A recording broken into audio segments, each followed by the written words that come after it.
আসসালামু আলাইকুম। সিরাজগঞ্জে শুভ সকাল। আমি এখন আছি সুলভ রেলওয়ে স্টেশন, উল্লাপাড়া, সিরাজগঞ্জ। এখানে এসে দেখলাম আপনার হচ্ছে বেশ মাঠা, ঘোল এইসবের অনেক দোকান, সিরিয়াল ওয়াই। এখানে অনেক কারখানা বলতে পারেন। এক একটা হচ্ছে এই মাঠা ঘোলের কারখানায় বলতে পারেন। পিছনে সব কারখানা, বিশাল বিশাল কারখানা। এখান থেকে সারা বাংলাদেশের যে মাঠাগুলো আমরা হচ্ছে খেয়ে থাকি, সেই মাঠাগুলো এখান থেকেই যায়। চলুন আমরা দোকানে যেয়ে দেখে আসি। এই ড্রামে করে দেখছেন, এখানেই কিন্তু অনেক মাঠা অথবা আপনার ঘোল আছে। এখানে একটা লোকাল ট্রেন দাঁড়ায়,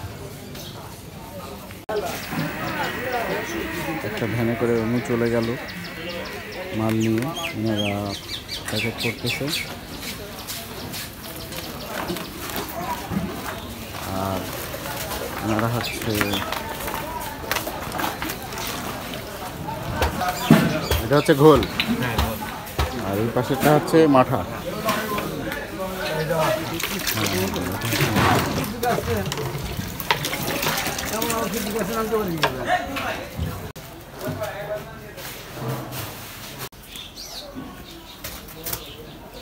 এই হচ্ছে ঘি হবে না এগুলো? জি,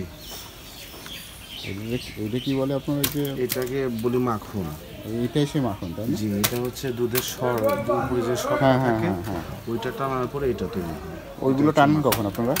ওইগুলো তো টানা হয় একদম ভোরে 5টা সাড়ে 5টার দিকে টানা হয়। 5টা সাড়ে 5টার সময় টানেন? তো এখন আর দেখার সুযোগ নেই? না, এখন আর ওটা দেখার সুযোগ নেই। এখন ওটা টানেন কি হাতে হাতে টানেন নাকি মেশিনে? এখন সব মনে করেন যে আধুনিক যুগ চলে আসছে না, আগে তো এটা হাতে টানতো। হ্যাঁ, এখন এটা টানা হচ্ছে মেশিনে। এটা টানতে হচ্ছে, আমরা ওটাকে বলছি হলো ঘুলু। ওটার মাধ্যমে এটা টানা। কত কেজি যাবে এখানে? এখানে এখন ঠিক না, এটাতে মনে করেন যে আপনার 50 কেজির মতো মাখন আছে। এইটাই আছে? জি। তাহলে এখানে তো মনে হয় 200 কেজি মাখন ধরবে।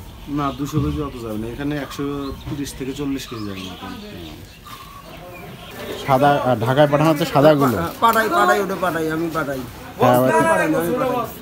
সাদার যেটা পাঠান আপনার, যে মাঠা, যেটা আপনার মাখন তোলা যাবে না?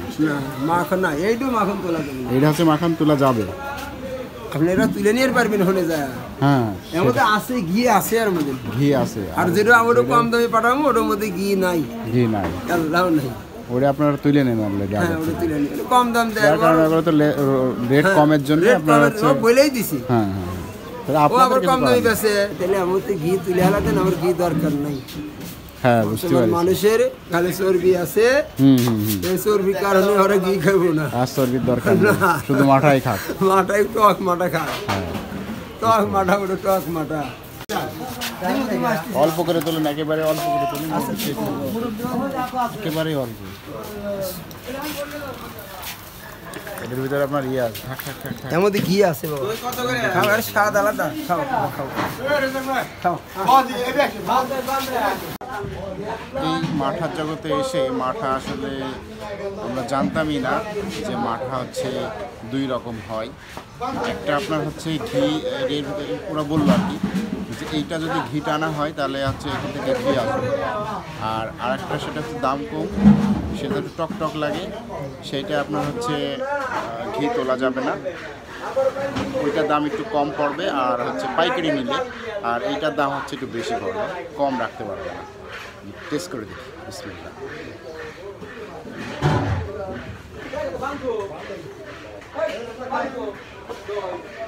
তফাৎ আছে। এই মাঠাটার হচ্ছে ঘনত্বটা একটু বেশি। আর আমরা হচ্ছে বাইরে ঢাকা শহরে বলেন, বিভিন্ন জায়গায় যে মাঠাগুলো খেয়েছি সেগুলো হচ্ছে অনেক পাতলা, একটু টকটক মিষ্টি, দুটোর ধরার ভিতরে ক্ষমতা নেই, কিন্তু এটা বেশ ঘনত্ব একটু বেশি।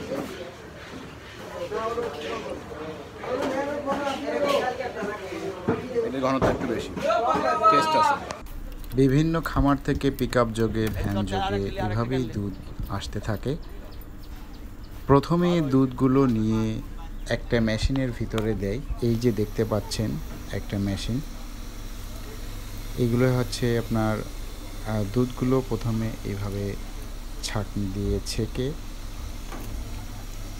মেশিনের ভিতরে ঢালা হয়। সেখান থেকে এই যে প্রেসার করে দুধটা চলে যায় এই চেম্বারে। এই চেম্বার থেকেই এই যে মাখন, এক সাইড থেকে বেরোচ্ছে মাখন আর অন্য সাইড থেকে বেরোচ্ছে তরল লিকুইড দুধ। এই দুধে কিন্তু মাখনের পরিমাণ খুবই কম, নেই বললেই চলে।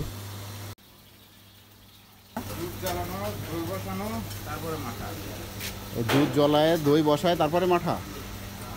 প্রস্তুতি চলছে সেই দুধেরই মাঠা বানানোর প্রক্রিয়া। এখানেই দুধ জাল হবে। এটাই মাঠা হবে। এটা হচ্ছে আগামীকালকে সকালবেলায় পুরোপুরি দই হয়ে যাবে। এই দই থেকেই মাঠা তৈরি হবে। এটা কিন্তু আপনার হচ্ছে সর, এই সর দিয়ে কিন্তু আবার মাখন তৈরি হবে, মাখন থেকে আবার ঘি তৈরি হবে।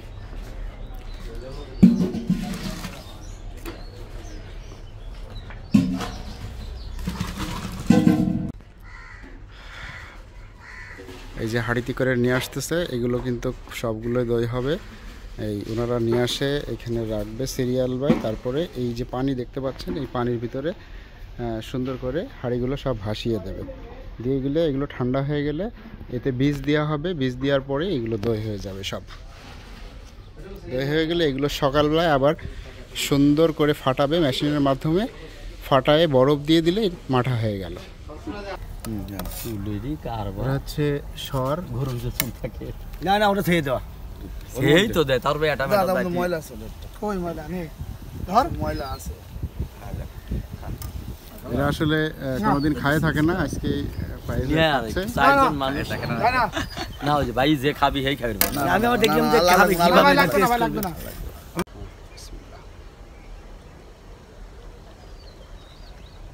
যদি খান তাহলে না না না, সুন্দর সুন্দর। না থাক থাক থাক। সর খাওয়া শেষ করে আমরা চলে গেলাম পাশের কারখানায়। সেখানেও চলছে দুধ জ্বালানোর কাজ।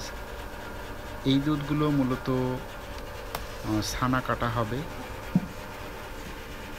এই ছানায় চলে যাবে বিভিন্ন মিষ্টির দোকানে।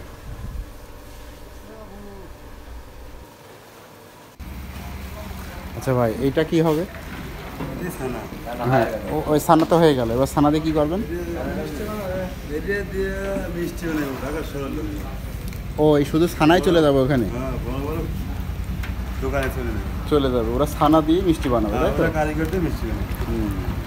ভিডিওটি কেমন লাগলো অবশ্যই জানাবেন। সাথে থাকার জন্য ধন্যবাদ।